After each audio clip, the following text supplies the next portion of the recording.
Mesdames, Messieurs, bonsoir et bienvenue à cette édition du journal sur les antennes de Numérica Télévision, les titres avec Ibombe Chitois. Encore des réactions au lendemain de la sortie médiatique de Joseph Kabila à l'opposition. On qualifie d'illusoires les propos du chef de l'État, tandis que pour la majorité présidentielle, le pays a enregistré des avancées démocratiques considérables grâce à Joseph Kabila. Réaction croisée à suivre dans cette édition. Pays de merde, en référence aux pays africains notamment, propos insultants attribués à Donald Trump, continue à alimenter les débats. Cette déclaration passe mal dans l'opinion. Réaction des Quinois à suivre toujours dans ce journal. Merci de continuer à nous faire confiance. Vous avez raison et vous aurez toujours raison. D'abord, cette scène digne d'un film d'action d'Hollywood. 2 personnes ont trouvé la mort dans un échange de tirs dimanche dans la soirée entre des policiers et un groupe de bandits à Kinshasa. D'après les témoins contactés par la radio onusienne, les forces de l'ordre s'étaient lancées à la poursuite de ce groupe de malfrats après qu'un Libanais, dont le véhicule a été ravi par ces derniers au niveau de la place Kitambo Magasin, a alerté d'urgence une unité de la police dans le secteur.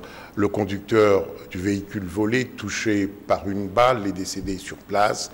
Un policier a également succombé des suites de ces blessures. Au moins 2 civils qui se trouvaient dans les parages ont été blessés par des balles perdues. Dommage. Les lampions se sont éteints ce lundi sur le 30e sommet des chefs d'État et de gouvernement de l'Union africaine à Addis Abeba, avec le passage de témoins entre le Guinéen Alpha Condé et son homologue Paul Kagame du Rwanda, une présidence appelée à mener un certain nombre de réformes de l'organisation panafricaine. Un commentaire de Minmourofel. Le passage de témoin à la présidence de l'Union africaine entre le Guinéen Alpha Condé et le Rwandais Paul Kagame relèverait presque d'une simple routine si ce dernier n'avait pas annoncé les couleurs dans le rapport qu'il avait soumis à l'Assemblée des États de 2016 sur les réformes à mettre en route pour rendre l'institution panafricaine plus efficace et autonome sur le plan budgétaire. Parmi les propositions, la création d'une taxe de 0,02% sur les produits non africains importés, à une meilleure division des compétences entre Addis Abeba et les organisations sous-régionales, en passant par un audit du travail des commissions et surtout la suppression d'un sommet de chefs d'État sur 2. Propositions qui ont soulevé une fronde larvée de certains États qui considèrent que le président rwandais qui gouverne son pays d'une main de fer n'est assurément pas fondé à conduire une réforme qui verrait disparaître une tradition de collaboration inclusive de l'Union africaine au profit d'une loi, au profit d'une hiérarchisation entre la Commission et les États membres. En tête des pays frondeurs, les membres de la SADC qui traînent les pieds dénonçant une approche trop autoritaire du président rwandais.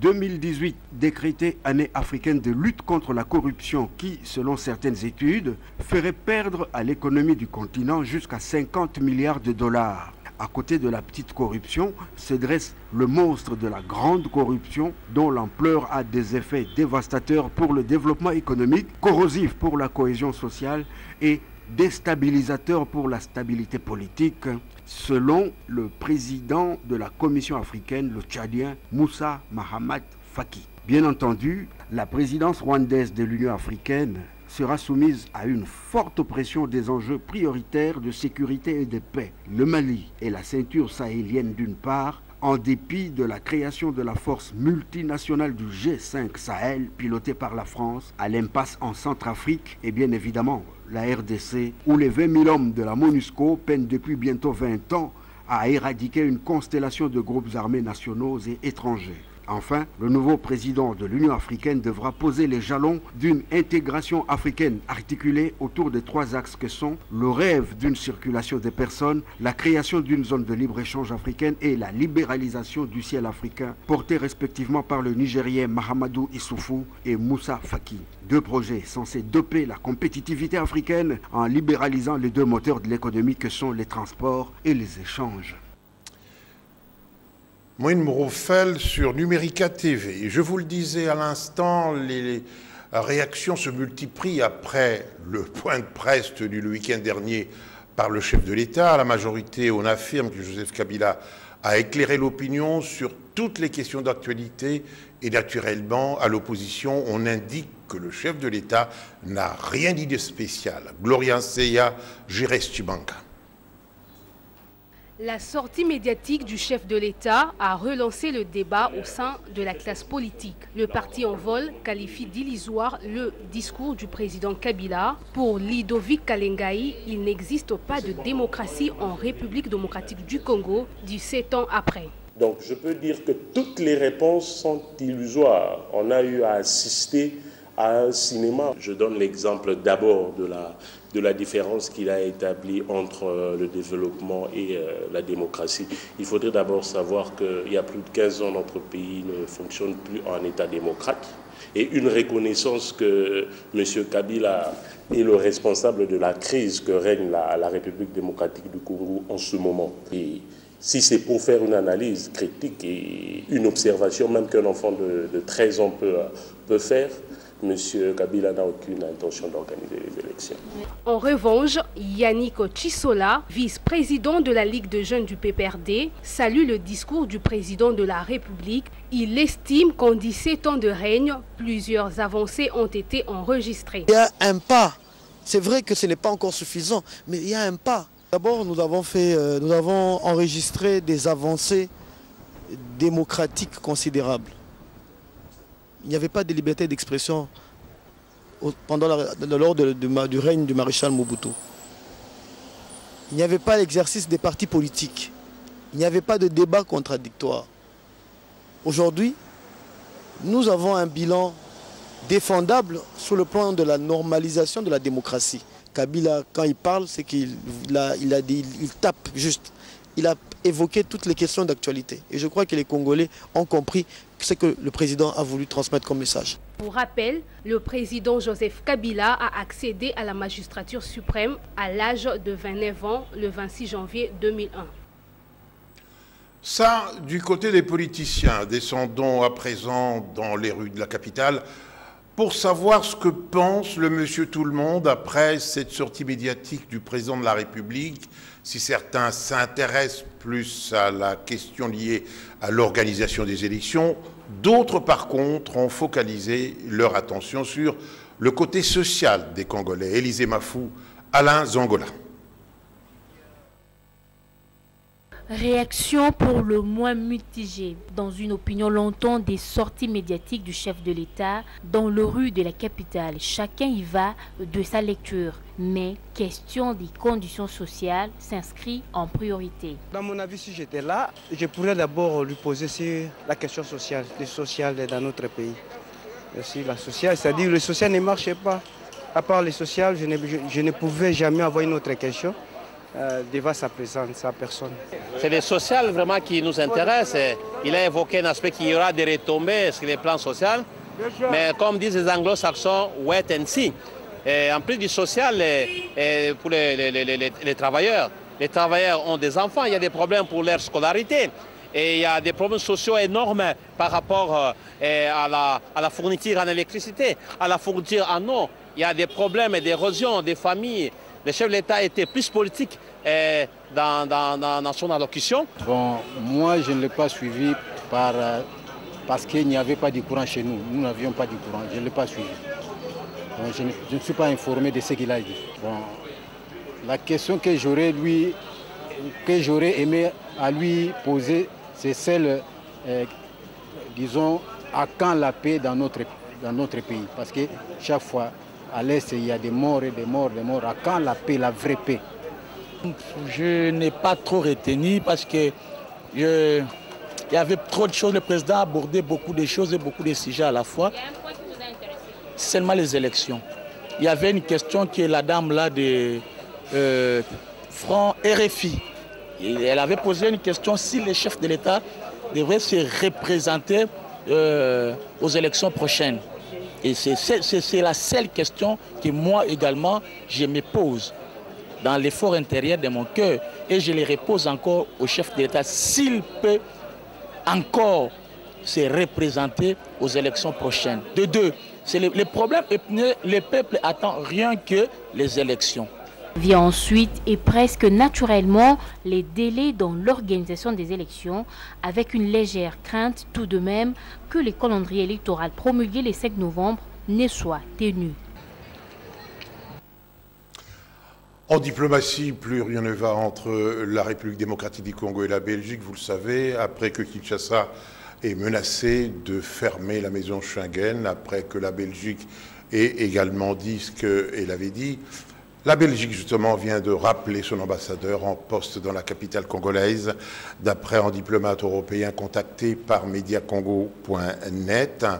Ce rappel s'inscrit dans le cadre de la détérioration des relations entre les deux pays depuis quelques jours. Information à suivre. La suite de ce journal avec vous, Élisée Mafou, pour parler de la poursuite de la sensibilisation sur la machine à voter, les réactions des Kinois 2 semaines après des propos insultants du président américain qui a qualifié l'Afrique, en tout cas certains pays africains, de merde, et le sport avec le probable transfert de l'international congolais Firmin Moudélé qui va quitter Reims pour rejoindre FC Toulouse. Ah oui, la Commission électorale nationale indépendante a poursuivi avec la sensibilisation sur l'usage de la machine à voter. Le week-end dernier, c'était le tour des étudiants de l'Université catholique du Congo. Vous le savez, l'abbé Donatien Cholet, présent à cette manifestation, la SENCO n'a pas encore donné sa position sur ce mandat de vote. Je vous propose de suivre chef d'électorat et Doudou Kassoura. Entre le soutien et le rejet, la machine à voter continue à diviser la classe politique et sociale de la République démocratique du Congo. Mais cela n'empêche pas la CENI de poursuivre bonnement sa campagne de sensibilisation sur cet outil électoral. Devant les étudiants de l'Université catholique du Congo, l'abbé Donatien Cholet a salué l'initiative, mais a précisé que la SENCO devrait se prononcer sur cette question. Jusqu'à présent, la SENCO comme institution ne s'est pas encore prononcée sur la machine à voter. La SENCO reconnaît qu'il y a un problème réel à résoudre avec le bulletin de vote qui s'était présenté avant. Est-ce que la proposition de la CENI est la meilleure réponse, c'est une bonne réponse par rapport à ces problèmes objectifs? Je crois qu'il faut observer. Il faut observer. Je suis pour cette campagne. Je voudrais que ce soit dans les conditions à permettre vraiment à la population de se faire vraiment des conductions sans inquiétude. Tout en louant la démarche de la CENI, les étudiants ont exprimé pourtant quelques inquiétudes sur l'usage de la machine à voter. Pour nous qui sommes déjà habitués avec des écrans pareils, c'est facile pour nous. Mais pour des personnes qui sont un peu au milieu reculé et autres, ça sera un peu compliqué pour eux.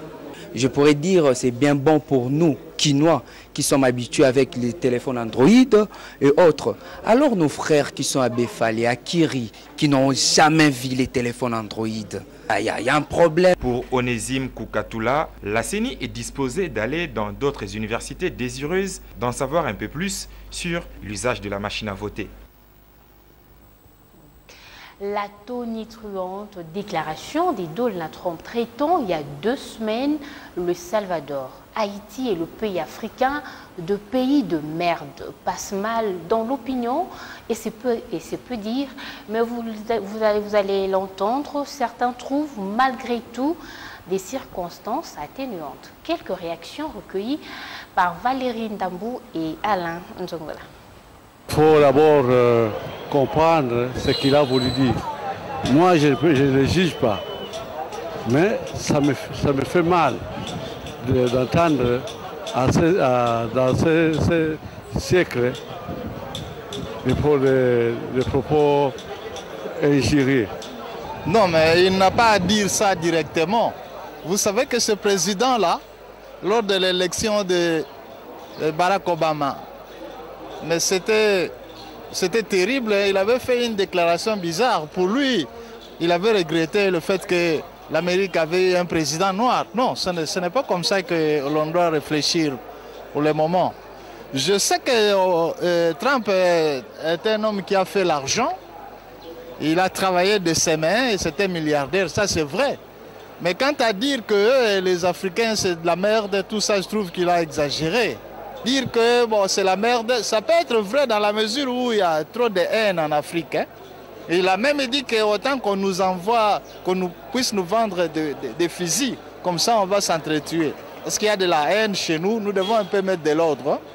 D'autres, il a tort, et d'autre part aussi, il a raison. Il a tort pourquoi? Parce que nous sommes déjà des humains, tu ne peux pas traiter tes voisins, un pays voisin comme le pays de merde. Peu importe l'état de stabilité, développement, jamais tu peux traiter. Mais à côté, il a raison, c'est parce que si nos dirigeants n'arrivent pas à faire en sortir cette partie de développement de nos pays pour qu'on ne puisse pas nous traiter de pays de merde. En sport, l'international congolais Firmin Mbele va quitter René pour Toulouse. L'attaquant aurait passé sa visite médicale avant de s'engager en prêt avec option d'achat. Sous réserve de son verdict, l'ancien joueur du Lasvel Club s'engagera avec l'actuel 19e de Ligue 1. Et si aucun montant n'a filtré sur l'option, elle pourrait néanmoins être conditionnée au maintien des violets dans l'élite. Le joueur congolais va donc changer d'adresse après une année passée chez les Rennais. Sport encore, les grands derbys quinois du championnat national de football entre le DSMP et l'Asvel Club. C'est terminé sur un score vierge des 0 buts partout. Le DSMP qui conforte sa position de leader avec 30 points en 12 sorties. Le club le Dauphin avec un match en retard est crédité de 26 unités au dernier coup des sifflets au Tingoma. L'entraîneur du DSMP a dressé le bilan de ses 8 face à face avec le club. Et de son côté, Florent Ibenge, les mentors de Vert Noir se sont frustrés après la domination de ses poulains juniors. Je pense que c'est tout.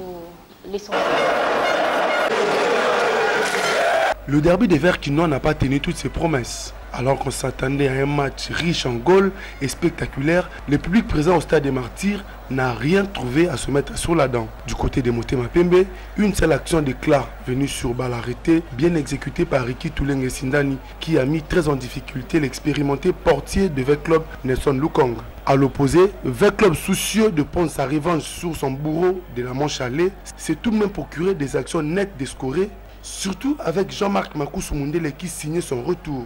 Mais malheureusement, toujours bité face à un Atam Abourki de Gala, si pas le meilleur homme du côté des Immaculés. Après le coup de sifflet final, les deux équipes se neutralisent et les statu quo persistent dans le classement. D'où la frustration de Florent Ibenge qui estime avoir dominé la partie et mérité de l'emporter. On est un peu frustré parce que à la conférence de presse hier, j'avais dit on a envie de gagner. C'est gagner avant de faire du beau jeu. Aujourd'hui, on a quand même produit du jeu. Il a manqué la gagne. Donc du coup, on se trouve frustré. Mais on continue à être sur la bonne voie. Petit Sungoma, quant à lui, préfère tracer le bilan de ses 8 sorties face à Vert Club et lance un message fort aux Imaniens.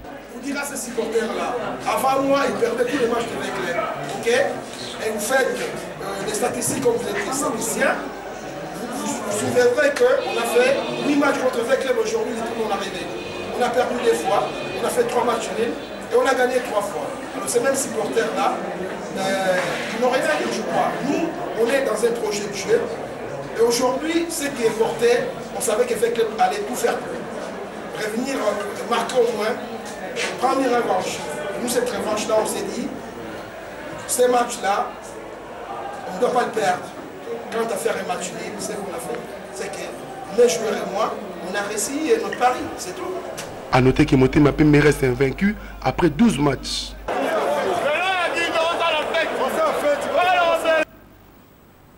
Hors de nos frontières au Burkina Faso, la date de l'ouverture du procès du général Diendéré et de ses 83 co-accusés, auteurs présumés du putsch manqué de septembre 2015, a été fixée au 27 février. Annonce faite ce lundi par le commandant Nzéré, procureur militaire près le tribunal militaire de Ouagadougou. Les présumés putschistes devront répondre notamment d'atteinte à la sûreté de l'État, de trahison et de meurtre. Place à présent à la revue de presse. Les journaux parus ce matin dans la capitale ont été sélectionnés et commentés par Mouine Broufel.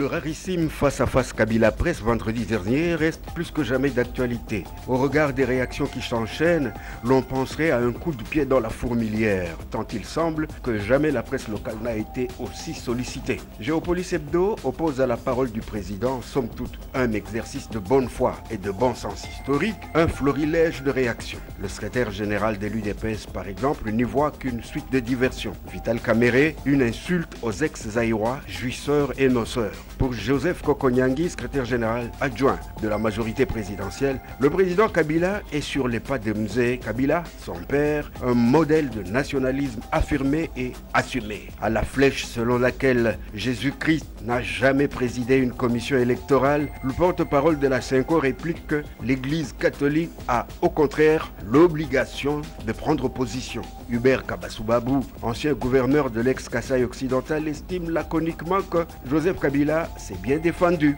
tandis que le pasteur Mougalou, Théodore, chef de la maison civile du chef de l'État, voit dans les prises de position de Joseph Kabila une leçon de pédagogie démocratique. On est sur la bonne voie, titre Forum des As citant Joseph Kabila, pour qui l'objectif est d'organiser des élections libres et démocratiques par les Congolais eux-mêmes et non celles influencées par des étrangers. En tout état de cause, la parole est venue au secours du silence, note l'éditorialiste, et pour cause. En politique, le silence systématique est un couteau à double tranchant. Surtout dans une période aussi agitée que celle que traverse notre pays et face à des adversaires aussi bien du dehors que de l'intérieur, coutumiers du verbe, et qui ne lésinent sur aucun moyen pour mitrailler par la parole et l'écrit le locataire du palais de la nation. Ensuite, la mécanique du qui ne dit mot consent fait le reste. Une autre réaction est venue de Pierre Lumbi du G7 qui larmoie presque et qui ne trouve aucune annonce choc dans la sortie de Joseph Kabila. Et rien sur le retour de la dépouille d'Étienne Tshisekedi, rien sur la libération immédiate des prisonniers politiques emblématiques, rien sur la fin de l'exil des opposants. Très critiqué, la MONUSCO se contente de renvoyer le chef de l'État à la résolution 2348 du Conseil de sécurité qui stipule entre autres que la mission onusienne est au Congo, non pour se substituer aux autorités, mais pour renforcer ces dernières dans l'exercice de leurs responsabilités vis-à-vis du peuple, fait remarquer la tempête des tropiques, pendant que Kabila confirme la date du 23 décembre pour la tenue des élections présidentielles, législatives nationales et provinciales. Le courrier de Kinshasa annonce que l'opposant et député Martin Fayoulou vient d'émettre une proposition pour le moins inattendue. Selon lui, les élections doivent être renvoyées à décembre 2019. Vous avez bien entendu, décembre 2019, dans une transition sans Kabila. Il estime également que les institutions issues des élections de 2006 et de 2011 sont depuis longtemps en dépassement de mandat et devraient être suspendues, et les émoluments de leurs différents membres, dont lui-même, devant être mis à profit pour le financement des élections.